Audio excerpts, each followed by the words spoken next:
Hello gamers, this is Si, and welcome back to Which Way Games. Now, what's the perfect way to assassinate the Führer?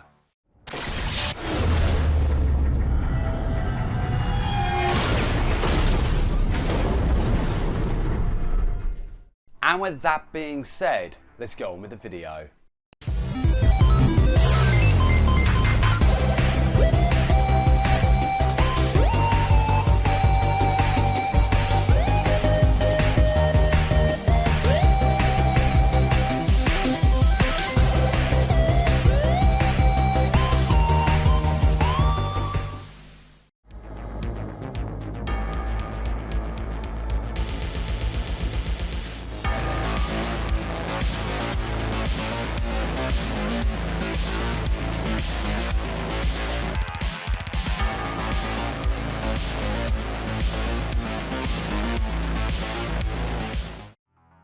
Now, first-person shooters have always been a genre that's proved to be quite popular with gamers, with some classic games such as Quake, Unreal, and the infamous Half-Life. Wake up and smell the ashes.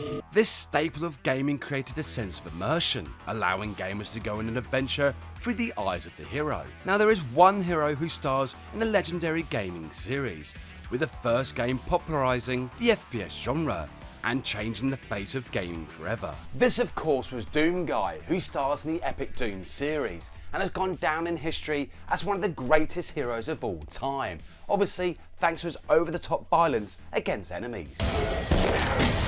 However, there was a gaming series that came before Doom that's set within World War II and has connections to the Doom series. This of course is Wolfenstein. He said it! He said it! Now, the Wolfenstein series has influenced other first-person shooter games since its initial release, and so with that in mind, let's go back in time to see where it all started.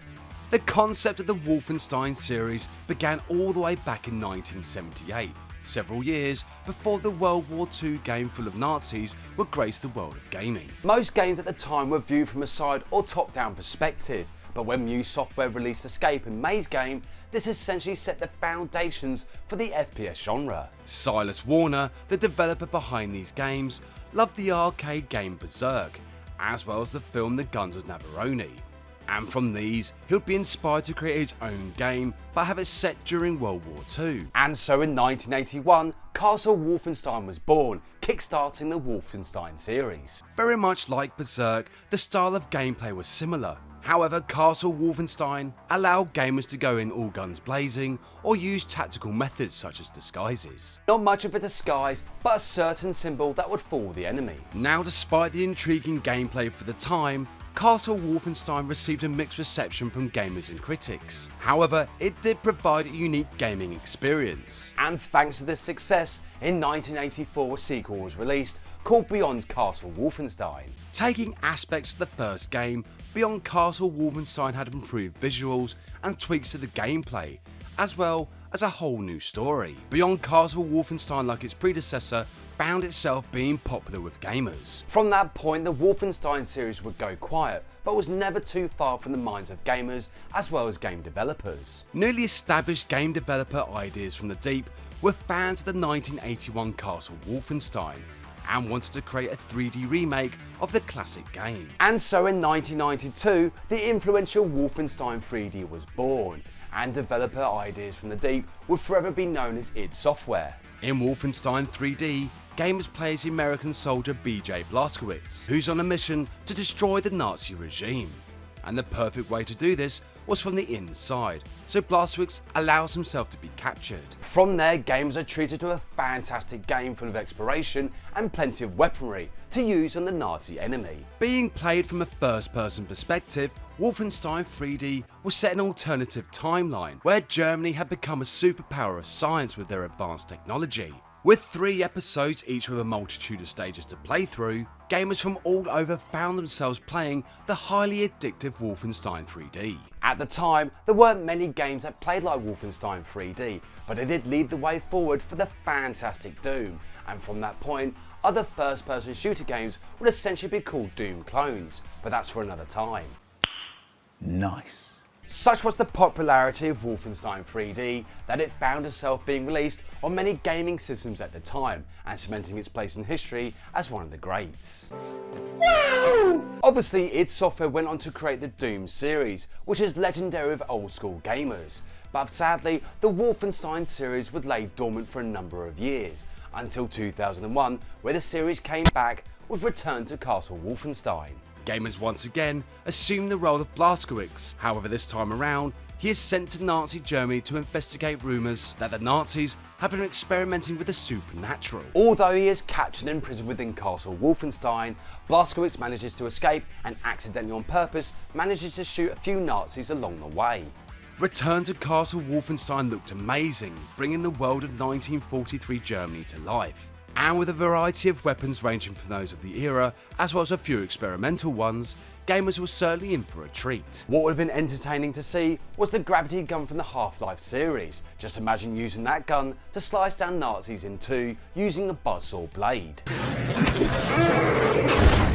Now, the Wolfenstein series took a bit of a backseat within the world of gaming, but it wasn't until 2009 that the Wolfenstein franchise came back. Gameplay once again is played from a first-person perspective, and as gameplay progressed, the supernatural element made itself known, essentially becoming nightmare fuel for gamers of a weak disposition. Some could say this is where the Blazkowicz bloodline would be forever linked to the world of the supernatural, as well as the denizens of hell.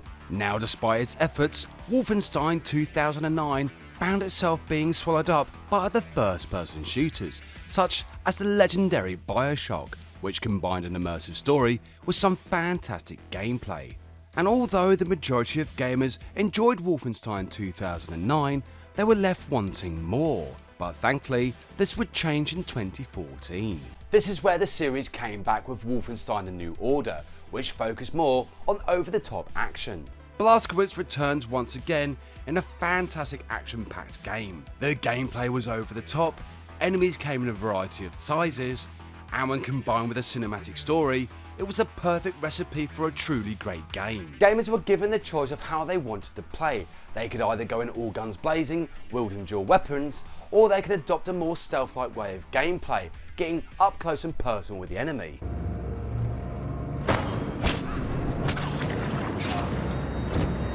Wolfenstein: The New Order was followed by New Blood, showcasing that the Wolfenstein series was back, especially in 2017 with Wolfenstein 2: The New Colossus. Taking place moments after the Old Blood, Blazkowicz is on the brink of death, but luckily saved by the Resistance. From there, his journey through a Nazi-ruled United States begins, and luckily Blazkowicz enjoys using his boomstick of destruction against the Nazi enemy. The New Colossus was fantastic, propelling the series to whole new heights of popularity. But my question for you guys at home is, which is your favourite Wolfenstein game? Overall, the Wolfenstein series has gone down in history as one of the most influential gaming franchises alongside the legendary Doom.